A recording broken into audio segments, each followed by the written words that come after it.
சென்னையின் பல்வேறு இடங்களில் பிள்ளையார் சதுர்த்தி வழிபாடுக்காக வைக்கப்பட்டிருந்த சிலைகள் 4 இடங்களில் வங்கக்கடலில் கரைக்கப்பட உள்ளன. இதற்காக மயிலாப்பூர், ஸ்ரீனிவாசபுரம், திருவான்மியூர் பல்கலைக்கழகம் நகர், புது வண்ணாரப்பேட்டையில் N4 மீன்பிடி துறைமுகம், திருவொற்றியூர், பாப்புலர், எடைமேடை ஆகிய பகுதிகள் தேர்வு செய்யப்பட்டுள்ளன.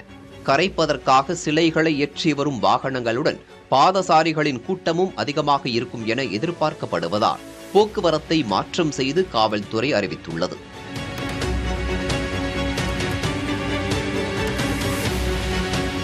அந்த வகையில் திருவல்லிக்கேணியிலிருந்து சாந்தோம் நெடுஞ்சாலை வரை வாகன போக்குவரத்து மெதுவாக இருக்கும்.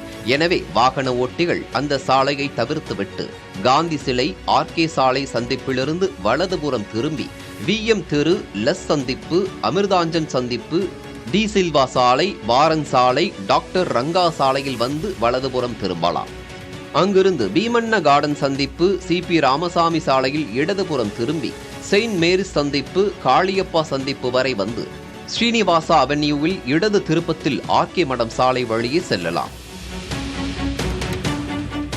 அடையாறிலிருந்து சாந்தோம் நெடுஞ்சாலை நோக்கி வரும் வாகனங்கள் RK மடம் சாலை, திருவேங்கடம் தெருவில் இடதுபுறம் திரும்பி VK ஐயர் சாலை சந்திப்பு, தேவநாதன் தெரு, செயின்ட் மேரிஸ் சாலையில் வந்து வலதுபுறம் திரும்பி RK மடம் சாலையின் இடதுபுறமாக திரும்பலாம்.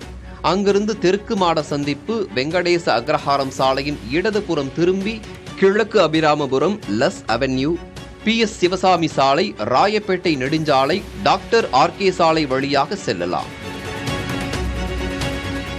பிள்ளையார் சிலை ஊர்வலம் ரத்னா கஃபே சந்திப்பை கடக்கும் போதெல்லாம் ஜாம் பஜார் காவல் நிலையத்திலிருந்து ரத்னா கஃபே சந்திப்பு நோக்கி வரும் வாகனங்களுக்கு அனுமதி இல்லை. அதற்கு பதிலாக இந்த வாகனங்கள் ஜானி ஜான்கான் ரோடு வழியே செல்லலாம். இதேபோல பிள்ளையார் சிலை ஊர்வலம் திருவல்லிக்கேணி நெடுஞ்சாலையை கடக்கும் போதெல்லாம் ஐசவ் சந்திப்பிலிருந்து ரத்னா கஃபே சந்திப்பு நோக்கி வரும் வாகனங்களுக்கு அனுமதி இல்லை. அந்த வாகனங்கள் பெசன்ட் ரோடு, காமராஜர் சாலை வழியாக திருப்பி விடப்படும் அல்லது இடதுபுறம் GRH சந்திப்பை நோக்கி செல்லலாம்.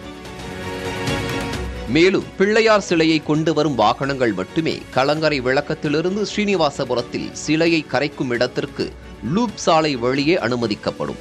பிள்ளையார் சிலைகளை கரைக்கும் இடங்களை சுற்றி சுமார் 10 கிலோமீட்டர் சுற்றளவுக்கு எந்தவித வணிக வாகனங்களும் செல்ல அனுமதி இல்லை. இந்த போக்குவரத்து மாற்றங்களுக்கு பொதுமக்களும் வாகன ஓட்டிகளும் ஒத்துழைக்குமாறு சென்னை மாநகர காவல்துறை கேட்டுக்கொண்டுள்ளது.